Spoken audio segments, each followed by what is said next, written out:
Hey everyone, welcome back to Momentum classes. मेरा नाम है रुचि तिवारी और आज है 4 सितंबर। 4 सितंबर के सभी करंट अफेयर्स को आज हम इस लेक्चर में डिस्कस करेंगे। सो गाइज, आप इस वीडियो को अंत तक देखें और यदि यह वीडियो आपको हेल्पफुल लगता है तो इसे लाइक और शेयर ज़रूर करें। साथ ही मेरे चैनल को सब्सक्राइब करना ना भूलें। तो चलिए आज की वीडियो शुरू करते हैं।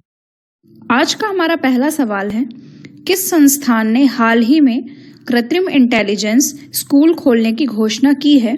तो हाल ही में आईआईटी दिल्ली ने कृत्रिम इंटेलिजेंस पर एक स्कूल खोलने की घोषणा की है। अतः इसका सही जवाब है बी, आईआईटी दिल्ली।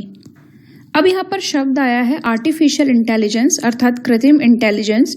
तो करंट पर्सपेक्टिव के हिसाब से ये बहुत इंपॉर्टेंट टर्मिनोलॉजी है। तो देखो, आर्टिफिशियल इंटेलिजेंस बेसिकली मशीन्स के द्वारा प्रदर्शित की गई एक ऐसी इंटेलिजेंस है जिसमें मशीनें इंसानों की तरह सभी कार्य कर सकने में सक्षम होती हैं। जैसे आप वर्तमान में फ़ोन में टच स्क्रीन्स का फीचर देखते हैं, तो ये एक टाइप का आर्टिफिशियल इंटेलिजेंस ही है। और इसी कोर्स पर हाल ही में आईआईटी दिल्ली ने स्कूल खोलने की घोषणा की है। अगला सवाल है, निम्नलिखित में से किस भाषा को जम्मू कश्मीर की राजभाषा घोषित किया गया है? तो हाल ही में यूनियन कैबिनेट के द्वारा जम्मू कश्मीर के संविधान में 3 नई भाषाओं को जोड़ा गया है और ये भाषाएं कश्मीरी, हिंदी और डोगरी है। अतः इसका सही जवाब है डी, सभी। देखो, अभी तक जम्मू कश्मीर के संविधान के अंतर्गत सिर्फ इंग्लिश और उर्दू ही ऑफिशियल लैंग्वेजेस के अंतर्गत आती थी, परंतु अब चूंकि जम्मू कश्मीर भारत का एक अभिन्न हिस्सा बन गया है और वह एक केंद्र शासित प्रदेश भी है, तो केंद्र ने जम्मू कश्मीर की ऑफिशियल लैंग्वेजेस के अंतर्गत 3 नई यानी कि कश्मीरी, हिंदी और डोगरी भाषाओं को भी जोड़ दिया है। अब जम्मू कश्मीर इम्पोर्टेंट है क्योंकि वो भारत का भी नया बना हुआ केंद्र शासित प्रदेश है। तो 5 अगस्त 2019 को जम्मू कश्मीर के बाइफर्केशन की घोषणा हुई थी और फिर 31 अक्टूबर 2019 से यह घोषणा जो थी वो लागू हो गई थी। और इसके तहत अब जम्मू कश्मीर का विभाजन 2 भागों में, एक लद्दाख और एक जम्मू कश्मीर, 2 अलग अलग केंद्र शासित प्रदेश बन गए थे। यहाँ आप मैप में देख सकते हैं। इस मैप के अंतर्गत जो विवादित क्षेत्र हैं जैसे कि पीओके एवं अक्साई चीन को भी मैप के अंतर्गत शो किया गया है। अगला सवाल है, किस मंत्रालय ने हाल ही में मिशन कर्मयोगी कार्यक्रम शुरू किया है?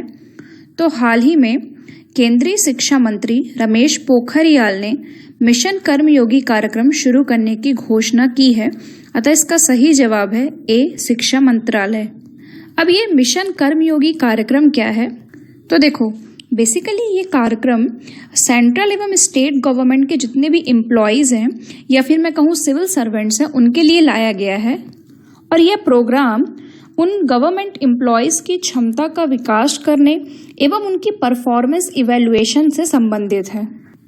इसके अंतर्गत लगभग 46 लाख सेंट्रल गवर्नमेंट एम्प्लॉयज़ को, मतलब विभिन्न स्तरों के जो 46 लाख सेंट्रल गवर्नमेंट एम्प्लॉयज़ हैं उनको चुना गया है।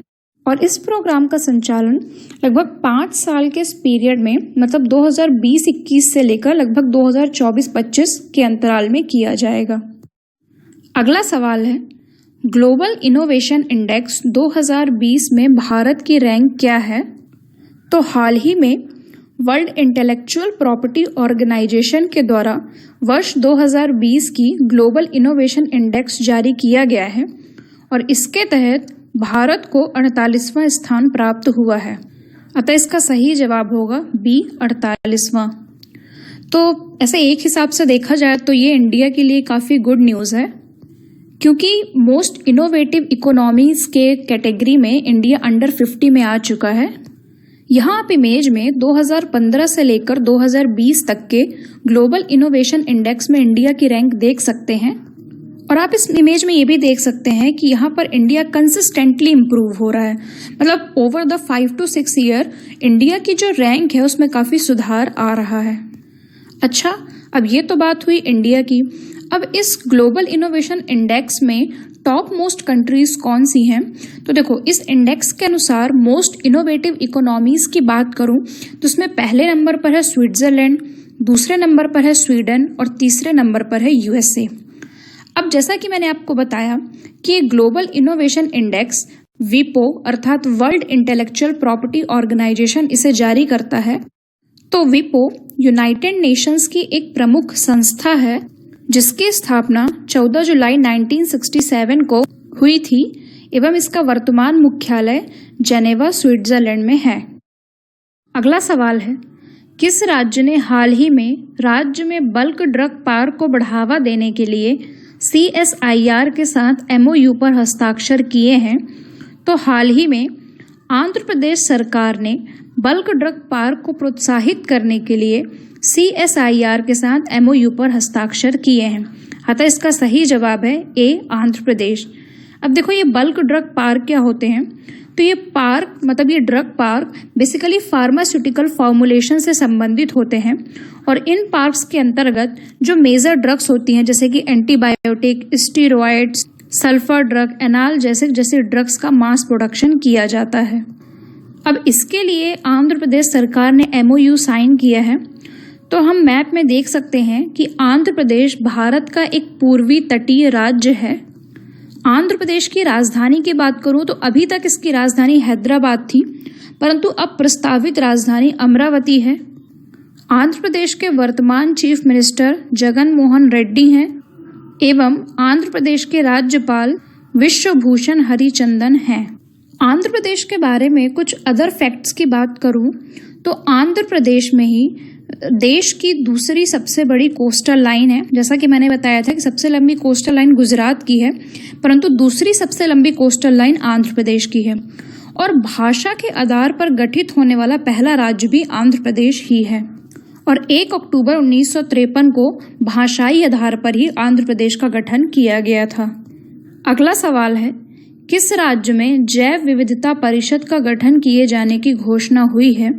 तो हाल ही में केंद्र सरकार ने जम्मू कश्मीर में एक नए जैव विविधता परिषद को गठन करने की घोषणा की है। अतः इसका सही जवाब है C जम्मू कश्मीर। और इस जैव विविधता परिषद का गठन का मुख्य उद्देश्य जम्मू कश्मीर की स्थानीय जैव विविधता का संरक्षण करना है। अगला सवाल है, निम्न में से कौन सा विश्वविद्यालय विश्वविद्यालय रैंकिंग 2021 की सूची में शीर्ष पर है? तो हाल ही में विश्वविद्यालय रैंकिंग 2021 जारी की गई है और इस सूची में ऑक्सफोर्ड यूनिवर्सिटी पहले नंबर पर है।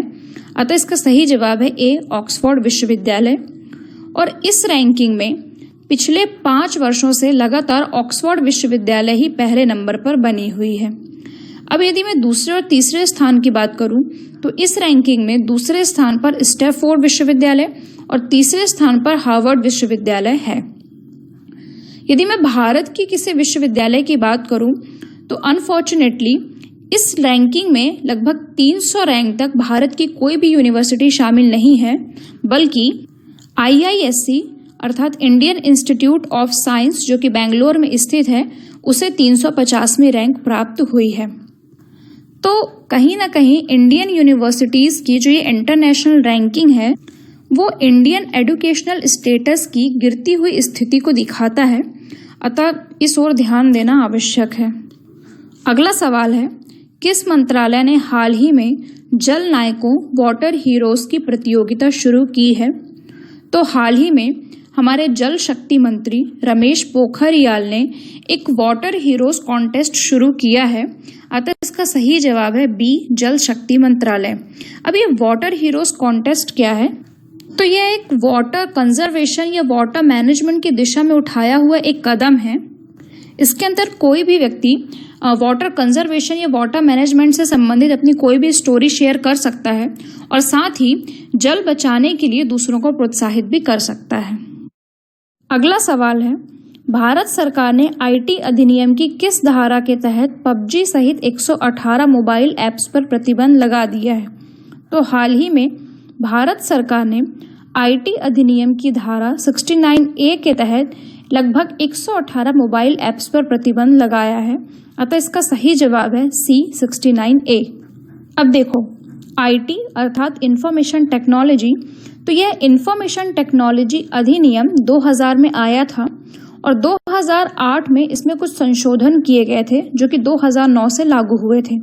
और इन संशोधनों के अनुसार ऑनलाइन कोई भी ऐसी सूचना या कोई भी ऐसी एप्लीकेशन जो भारत की प्रभुता, इंटीग्रिटी, डिफेंस या फिर भारत के नागरिकों की या किसी भी स्टेट की सिक्योरिटी के प्रतिकूल हो, तो भारत सरकार धारा 69A के तहत उसे बैन कर सकती है।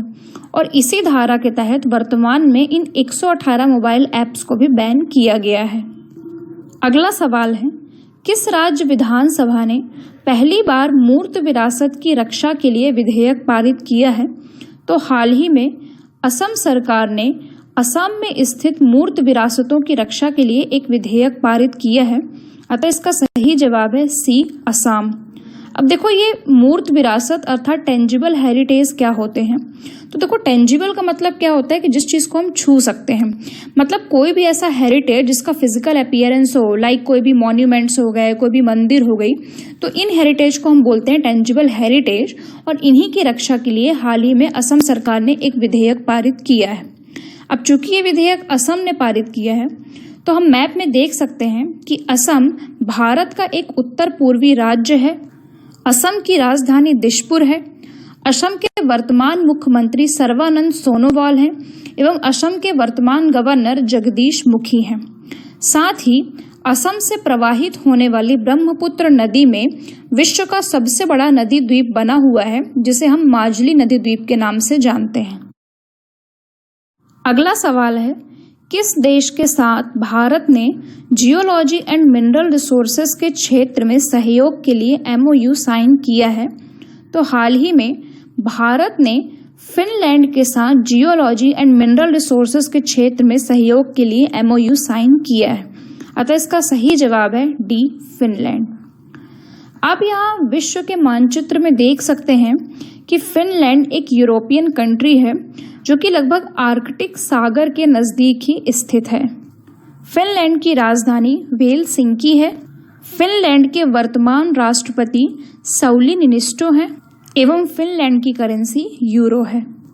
साथ ही फिनलैंड को 1000 झीलों का शहर भी कहा जाता है, क्योंकि यहाँ बहुत अधिक संख्या में लेक्स हैं।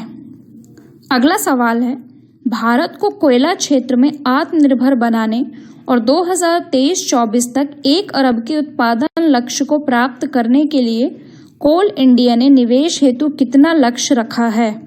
तो इंडिया को सेल्फ रिलायंट अर्थात कोल फील्ड में आत्मनिर्भर बनाने के उद्देश्य से कोल फील्ड से संबंधित लगभग 500 प्रोजेक्ट्स का संचालन किया जाना है और इसके अंतर्गत लगभग 1.22 लाख करोड़ रुपए का लक्ष्य रखा गया है। अतः इसका सही जवाब है बी, 1.22 लाख करोड़। और इस निवेश की घोषणा हमारे कोल मंत्री प्रहलाद जोशी ने की है। यहाँ पे इमेज में देख सकते हैं, यही है प्रहलाद जोशी। और इन्होंने ही इंडिया को कोल फील्ड्स के क्षेत्र में आत्मनिर्भर बनाने के लिए इस निवेश की घोषणा की है। सो गाइस, यदि आपको ये वीडियो हेल्पफुल लगता है तो इसे लाइक करें, साथ ही अपने दोस्तों और अदर एस्पिरेंट्स के साथ इसे शेयर करें और मेरे चैनल को सब्सक्राइब करना ना भूलें। Thank you.